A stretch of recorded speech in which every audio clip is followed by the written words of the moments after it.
오늘 민수기 32장 20절에서 42절 말씀을 가지고 갓, 루벤, 므낫세 반지파에게 라는 제목으로 함께 말씀을 나누어 보려고 합니다.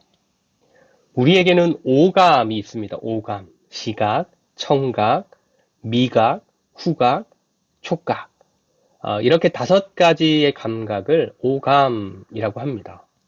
우리는 이 오감을 통해서 세상을 인식하고 또 우리의 그 감각을 통해서 인식된 세상을 배움과 경험을 통해서 기다 아니다를 판단해서 선택하며 주어진 삶을 살아가는 것입니다. 근데 여러분, 그게 얼마나 정확할까요?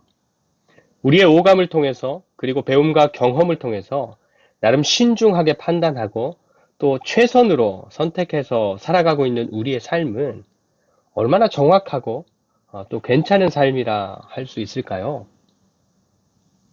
오늘 우리가 보고 있는 민수기 32장 말씀에는요, 이스라엘 12지파 중에서 3지파, 정확하게는 2지파 반, 2분의 1지파, 그러니까 르우벤, 갓, 므낫세 반지파의 이야기가 나오는데, 이 사람들이 자기들 지파의 몫으로 땅을 분배받아서 성읍을 건축하고 또 가축들을 위해서 우리를 짓고 또 자기들이 원하는 이름으로 그 지역의 이름을 새롭게 명명하는 이야기들이 기록되어 있습니다.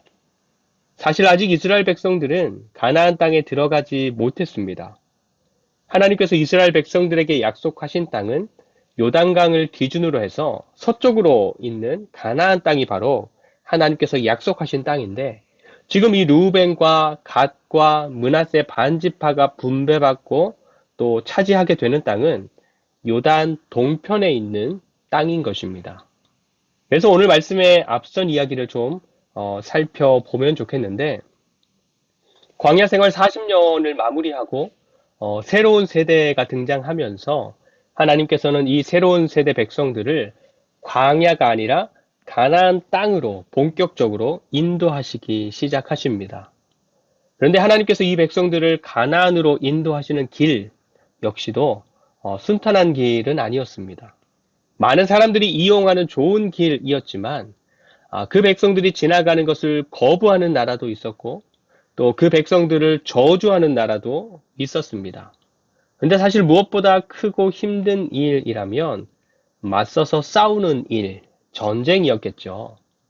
이스라엘 백성들이 에돔을 우회하는 길로 시작해서 모압 평지에 이르기 전에 그런 전쟁이 있었는데 민수기 21장의 말씀에 기록되어 있습니다. 무슨 일인가 하면 이스라엘 백성들이 요단 동편에 있는 땅을 차지하고 있었던 아모리 왕 시혼이라는 사람하고 또 바산 왕 옥, 이 사람이 다스리는 나라들을 정벌해 버린 것입니다. 아모리 왕 시혼은 이스라엘 백성들이 에돔을 지나가려고 했을 때처럼 백성들이 우리 좀 지나가게 해주십시오 라고 사람을 보냈는데 거기서 또 역시나 안 된다라고 거절을 했어요. 근데 거절만 한 게 아니라 칼을 들고 나와서 이스라엘 백성들을 먼저 치고 들어온 것입니다. 그래서 이스라엘도 맞서서 싸웠지요. 그리고는 이기고 또 이겨서 그 나라를 정복까지 해버린 것입니다. 그리고 그 위에 북쪽에 있던 바산 왕 옥의 군대도 이스라엘이 온다라는 소식을 듣고 군대를 모아서 싸우려고 나왔는데 그렇게 나왔지만 이스라엘 백성들이 단번에 그들을 이겨버린 것입니다. 그러니까 아직 요단강을 건너서 하나님께서 약속하신 가나안 땅에 들어서지도 않았는데 전쟁을 통해서 굉장히 넓은 땅을 전리품으로 얻게 되었던 것입니다. 그런데 오늘 본문 앞에 32장 1절 말씀을 보시면 이렇습니다. 르우벤 자손과 갓 자손은 심히 많은 가축대를 가졌더라. 그들이 야셀 땅과 길르앗 땅을 본즉 그곳은 목축할 만한 장소인지라. 아멘. 르우벤 자손과 갓 자손들이 요단 동편에서의 싸움을 이기고 난 후에 그 사람들이 차지하고 있던 땅을 바라보며 내린 평가입니다. 한마디로 그 땅이 어떻다라는 것입니까? 정말로 좋다라는 겁니다. 정말로 좋다. 지금 이런 평가를 하고 있는 르우벤 자손과 갓 자손들은 거의 이제 광야에서의 삶만을 기억하고 또 경험한 사람들입니다. 좀 나이가 많은 사람들이라면 어렸을 때 애굽에서의 삶도 조금은 알겠지만 오래전의 일이라 그리 생생하지는 않을 것입니다. 어쨌든 대부분 광야에서의 산만을 경험한 사람들이 요단 동편의 땅을 찬찬히 보니까 너무너무 비옥하고 괜찮은 땅, 정말로 살기에도 좋아 보이는 땅인 것입니다. 여러분, 하나님께서 이스라엘 백성들에게 약속하신 가나안 땅이 어떤 땅입니까? 성경이 어떤 땅이라고 표현하고 있습니까? 젖과 꿀이 흐르는 땅. 너무너무 비옥하고 살기 좋은 땅이라는 표현입니다. 지금 르우벤 자손과 갓 자손들 대부분은 그 땅이 정말로 비옥하고 살기 좋은 땅이라고 부모 세대로부터 수없이 들으면서 살아왔을 것입니다. 그리고 그들 중에는 40년 전에 어렸을 때 정탐꾼들이 그 땅에서 가져왔던 과일, 그것을 실제로 본 사람들도 더러는 있었을 것입니다. 하지만 그 땅에 직접 가본 사람, 그래서 그 땅을 직접 본 사람은 한 사람도 없었습니다. 그런데 지금 요단 동편에 있는 이 땅들을 보고 있으니까 그들에게 어떤 생각이 드는 것입니까? 가나안 땅. 우리가 직접 가보지는 않았지만 하나님께서 약속하신 땅이 바로 이런 땅이 아니겠는가? 하나님께서 우리를 인도해 드리려고 하는 땅이 바로 이런 모습이 아니겠는가 하는 생각이 드는 것이죠. 누구나 그렇게 생각할 수 있겠죠. 맨날 광야, 아무것도 없는 그 광야 땅만 보다가 이제 막 푸릇푸릇한 땅, 비옥한 땅, 물이 흐르고 잘 관리된 땅들, 막 성읍들을 보게 되니까 이야, 가나안 땅이 이러지 않을까? 그럴 수 있겠죠. 근데 중요한 것은 그 다음입니다. 다른 지파들은 더 이상 생각이 나가지 않는데 루벤과 갓 자손들은 생각이 한 걸음 더 나가는 것입니다. 어떻게요? 우리가 두 눈으로 확인하고 있는 지금 이 땅이 가나안 땅 저리 가라 할 만큼 좋은데 기름지고 비옥한데 그렇다면 우리가 굳이 저 요단강을 건너갈 필요가 있겠는가 하는 생각이 드는 것입니다. 어차피 하나님께서 우리에게 젖과 꿀이 흐르는 땅을 주시려고 앞서가시고 구름 기둥과 불 기둥으로 인도하시고 적들과 싸우는 수고를 하시는 것이라면 여기 이 땅도 젖과 꿀이 넘쳐 흐르는데 우리는 여기 이 땅도 너무너무 만족스러운데 굳이 우리가 강을 건너가서 뭐 이렇게 하는 수고 또 하나님께서 우리를 인도하시는 수고를 더 할 필요가 있겠는가? 그래서 이들의 마음이 더 이상 가나안 땅, 저기 앞에 있는 가나안 땅을 소망하지 않고 여기 있는 땅, 요단 동편 땅에 멈추게 되는 것입니다. 그래서 모세를 찾아가서 우리는 여기가 좋습니다. 요단강을 건너지 않게 해 주십시오. 이렇게 요청하는데 모세가 그 이야기를 듣고 불같이 화를 냅니다. 40년 전에 정탐을 다녀온 사람들이 가나안 땅에 대해서 보고하는 것으로 사람들을 낙심하게 했고 그래서 사람들이 원망하면서 그 땅에 들어가기 싫어했고 그래서 너희 부모 세대들이 그 땅에 아무도 들어가지 못하고 광야에서 전부 죽지 않았느냐? 다시 그런 일을 반복할 셈이냐? 했던 것입니다. 그러자 이런 불같은 반대에 부딪힌 르우벤 지파와 갓 지파가 다시 차근차근히 설득하는 것입니다. 우리가 여기에서 빠지겠다는 게 아니고 가축들과 아이들과 여자들을 남겨두고 우리 남자들은 건너가서 싸워야 될 싸움을 누구보다 열심히 앞서서 싸울 것입니다. 그리고 그 싸움이 끝나지 않으면 돌아오지 않을 것입니다. 또 싸움이 모두 끝나고 기업을 분배받을 때에 우리는 그쪽 땅을 하나도 욕심내지 않겠습니다. 그러니 우리 계획을 허락해 주십시오. 이렇게 설득하는 겁니다. 사실 요단강을 건너가서 해야 하는 건 전쟁이니까 가축이나 여자들이 필요하지는 않지요. 오히려 위험에 노출될 수도 있으니까 전쟁 상황에서는 지켜야 할 대상이 함께 있는 것이 더 불편하고 불리할 수 있습니다. 그래서 그런 측면에서 생각해 보면 르우벤 지파와 갓 지파의 말이 굉장히 합리적인 생각이었던 것입니다. 그래서 그 이야기를 전부 듣고 난 모세가 오늘 본문 20절에서 24절의 말씀으로 그들이 자신의 입으로 약속하고 다짐한 것들을 다시 한번 분명하게 확인하면서 그들의 계획을 허락하는 것이고요.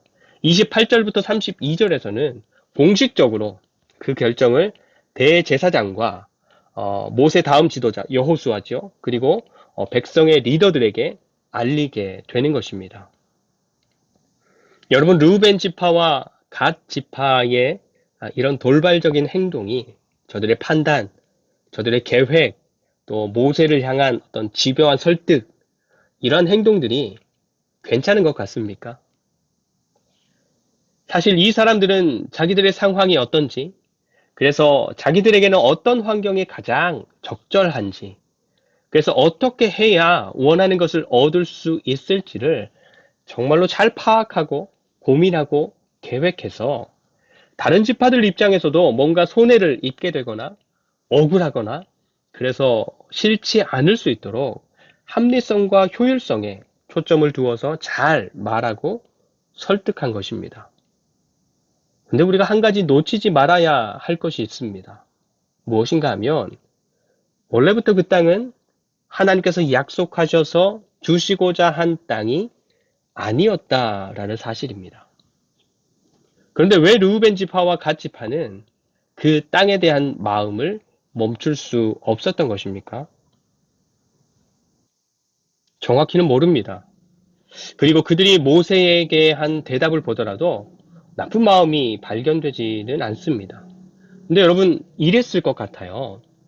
그 땅을 정복하고 나서 여기도 다녀보고 저기도 다녀보니까 괜찮은 거예요.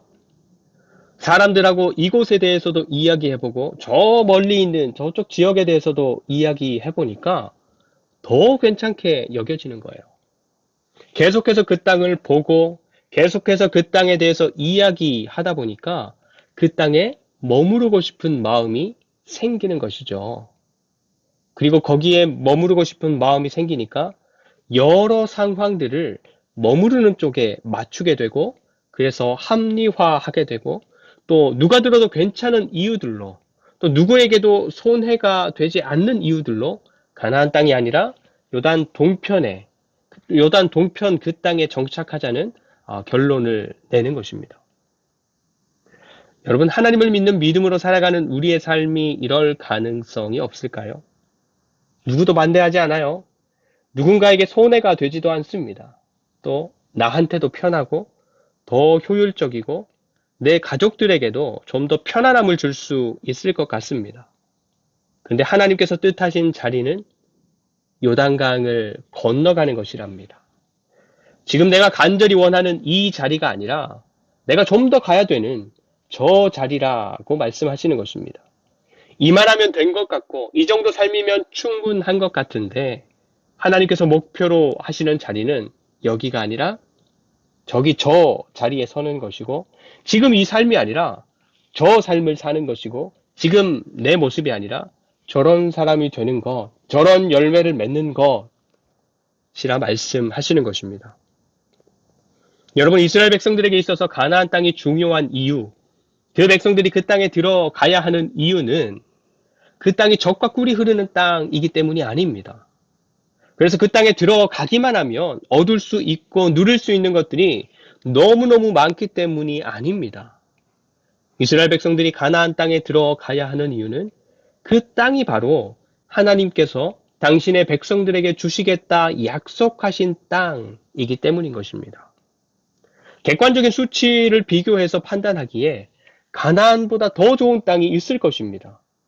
또 그 백성들이 보기에 가나안보다 더 좋아할 만한 땅도 분명히 있을 것입니다. 하지만 하나님께서는 누가 보더라도 좋고 괜찮은 땅도 아니고 그 백성들이 볼 때 좋고 괜찮은 땅도 아니고 하나님께서 약속하신 땅에 그 백성들 모두가 들어가는 것.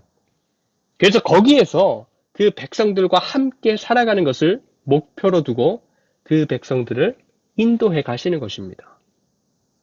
그런데 르우벤과 갓 지파는 하나님께서 목표로 하신 저 땅이 아니라 자기들이 보기에 좋은 이 땅에 멈추어 서는 것입니다.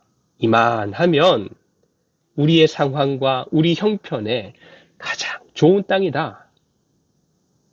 하나님 약속하신 땅을 향해서 가야 하는 걸음을 자기들이 보기에 괜찮고 만족스러운 지점에서 멈추어 버리고 마는 것입니다.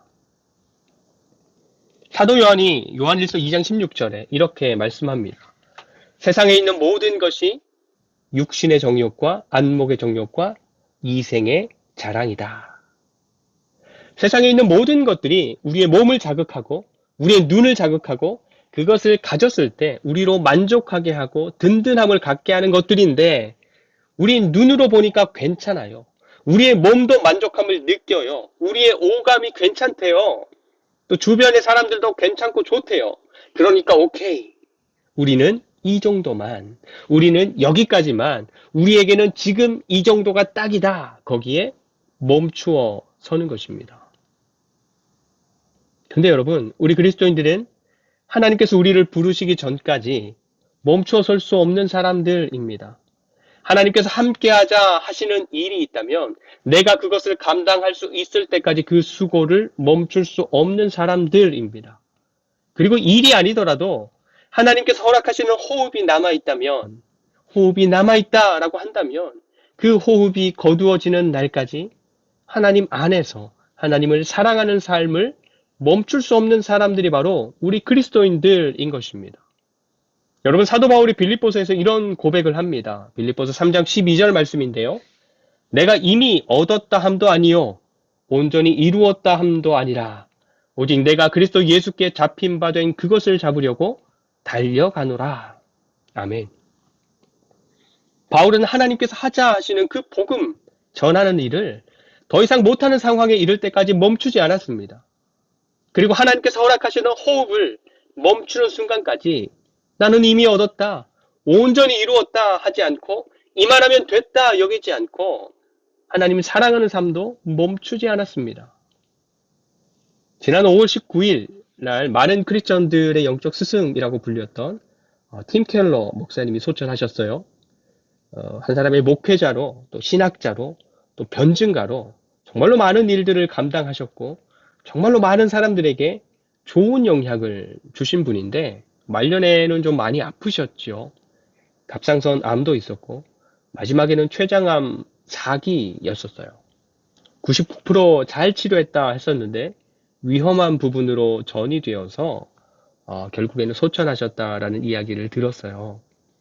근데 이분이 투병하시면서 여러분 투병 생활이 굉장히 고통스럽잖아요. 그런데 그 고통을 견뎌내기 위해서 하신 일이 시편을 읽고 묵상하는 것이었다 하더라고요. 시편을 읽고 묵상하는 것. 하나님께서 그 호흡을 멈추게 하는 그 순간까지 찾아오는 고통에 멈춰지지 않는 고통에 자기의 마음과 삶을 내어주지 않기 위해서 부단히도 애를 쓰셨구나. 이런 생각이 드니까 굉장히 도전이 되더라고요. 여러분, 우리의 삶에 하나님께서 함께하자 하시는 일을 멈추게 할 만한 상황들, 또 하나님을 사랑하는 것을 중단해도 누구도 뭐라 하지 않을 만한 상황들이 우리에게 찾아올 수 있습니다. 그래서 더 이상 걸음을 내딛지 않고 멈추어서 여기가 좋다, 이만큼이 좋다 할 만한 그런 상황들이 우리들 각자에게 다양한 모습으로 또 다양한 이유들로 찾아올 수 있다라는 것입니다. 그래서 내 스스로도 내 가축들이 이렇게 많은데 여기 이쯤이 그 많은 가축들을 수용하기 딱 좋은 지점이구만. 우리 아내와 자녀들은 몸이 너무너무 약하고 지금까지 달려온 여정만으로도 지쳐 있는데 여기 이쯤에 집을 짓고 머물러 있게 된다면 너무너무 좋겠구나. 앞으로 우리에게 주어진 일이라면 전쟁인데 가축도 놓고 가고 아내와 자녀들도 놓고 간다면 더없이 편하게 자유롭게 더 힘을 내어서 싸울 수 있겠구나. 그러면 다른 지파 사람들보다 더 열심히 싸울 수 있을 테니까 다른 지파들도 좋아하겠구나. 모든 전쟁을 이기고 땅을 분배할 때 우리는 그쪽에 있는 땅을 받지 않을 테니까 이것도 다른 사람들이 좋아하겠구나. 여기에 이쯤에 멈추어서고 이 자리에 머물고 싶으니까 그에 맞는 이유를 만들고 스스로 합리화하고 사람들이 받아들여 줄 만한 명분과 역할을 제시해서 더 이상 나아가지도 그렇다고 떠나지도 않는 삶을 살아가는 것입니다. 여러분, 저와 여러분들의 삶은 어떻습니까? 지금도 여전히 하나님께서 약속하신 그 땅을 향해서 한 걸음이라도 나아가고 있는 삶이 맞습니까? 아니면 이것 때문에 안 되고 저것 때문에 안 되고 이런 게 싫고 저런 것도 싫고 이건 안 맞고 이렇게 안 되고 안 맞고 싫은 것들 때문에 더 이상 걸음을 내딛고 싶지 않아서 멈추어 있는 삶은 아닙니까? 아니면 지금 이만큼, 지금 이 정도가 만족스럽고 좋고 편해서 멈추어 있는 그런 삶입니까? 여러분, 하나님을 향한 것은 멈출 수 없습니다.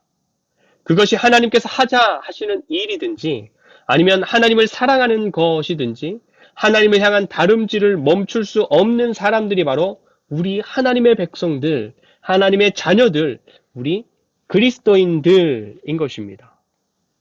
근데 여러분, 이어지는 33절부터의 말씀을 보면 앞으로 나아가야 하는 백성들이 나아가는 것을 멈추고 머물기를 요청했는데 그 요청이 받아들여져요.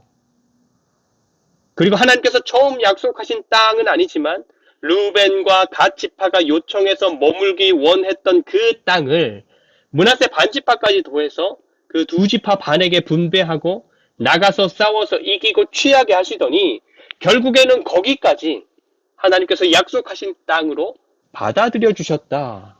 용납해 주셨다라는 것입니다. 여러분, 이게 바로 하나님의 은혜 아니겠습니까? 소돔과 고모라 땅을 심판하기 위해서 하나님께서 당신의 천사들을 그 땅에 보내셨어요. 그런데 그들을 아브라함이 먼저 만나지요. 그리고 극진히 대접했더니 그 천사들이 아브라함에게 소돔 땅의 심판에 대해서 알려주십니다. 그리고 우리가 잘 아는 의인 50명부터 45명, 40명, 30명, 20명, 마지막에 10명에 이르기까지 아브라함이 요청할 때마다 그래, 그렇게 하자. 어이, 그것도 좋다. 그렇게 하자. 허락하고 또 허락해서 그 요청 그대로 받아주십니다. 이것도 은혜죠. 그리고 소돔 땅에 들어간 천사들에게 여러 가지 일들이 있고 나서 천사들이 아브라함을 인해서 롯을 살려주려고 롯에게 무조건 산으로 도망가라. 그러면 네가 살 것이다. 라고 멸망하지 않을 수 있는 방법을 일러줍니다. 그런데 그때 롯이 뭐라고 했죠? 정말 감사합니다. 그랬습니까? 아니죠. 저 산 너무 멀어서 도망갈 수 없습니다. 여기 가까이 보이는 저 성읍까지라면 갈 수 있을 것 같습니다. 그랬더니 그래, 그럼 네가 말한 그 성읍은 멸하지 않으마. 정말로 심판과 멸망이라는 엄중하고 급박한 상황 속에서도 롯이 하는 그 요청을 들어준 것입니다. 여러분, 이런 것이 은혜입니다. 목표는 저것이고 약속된 것은 저것이고 그래서 더 가야 하지만 하나님 내 형편이 내 상황이 이러니 여기에 머물러야겠습니다 했더니 하나님께서 어떻게 하시는 것입니까? 강제로 힘으로 끌고 가십니까? 그게 아니라 그래? 그럼 거기까지 약속한 땅 하지 뭐. 거기까지 약속한 땅 하지 뭐. 여러분, 하나님은 우리의 걸음을 하시고 우리의 중심을 나보다 더 잘 그리고 정확하게 아시는 분이십니다. 그래서 우리가 더 이상 나아가지 못하고 머물러 있는 그 자리, 여러 가지 상황과 이유들로 인해서 나는 이쯤에 머물러야겠다. 마음먹은 그 자리에서도 하나님은 우리를 만나겠다. 우리의 왕으로 통치해야겠다. 그래서 내가 너를 절대로 놓치지 않겠다. 그런 마음으로 그럼 거기까지 내 땅. 네가 지금 머물러 선 그 자리까지 내 땅. 이렇게 선언에 말씀해 주시고 그런 우리까지 받아주시는 은혜를 베풀어 주시는 것입니다. 이 시대의 갓 지파와 르우벤 지파와 므낫세 반 지파 된 저와 여러분에게 이런 놀라운 하나님의 은혜, 자기 사람들을 사랑하시되 끝까지 사랑해 주시는 하나님의 놀라운 은혜가 확인되고 가득히 누려지는 하루하루의 삶이 되시기를 간절히 축원드립니다. 기도하겠습니다. 하나님께서 목표로 하신 그곳을 향해 열심히 달렸습니다. 때로는 힘들어서 멈추기도 했고 때로는 바쁘거나 게을러서 멈추기도 했고, 때로는 그쯤이 좋아서 멈추기도 했습니다. 멈추어 설 수밖에 없었던 우리의 연약함들을 용서해 주시고, 여러 가지 상황과 이유들로 우리가 멈추었을 때, 오히려 우리를 향해 찾아오시는 주님을 깨닫게 하시고, 어떤 상황에서도 우리를 향해 흐르고, 우리로 다시 달려가게 하시는 주님의 은혜와 사랑을 풍성히 누리게 하여 주시옵소서. 오늘도 당신의 자녀들을 긍휼히 여겨주시고 붙들어 주시기를 원하오며 우리를 끝까지 사랑하시는 예수 그리스도의 이름으로 간절히 축복하며 기도드립니다. 아멘.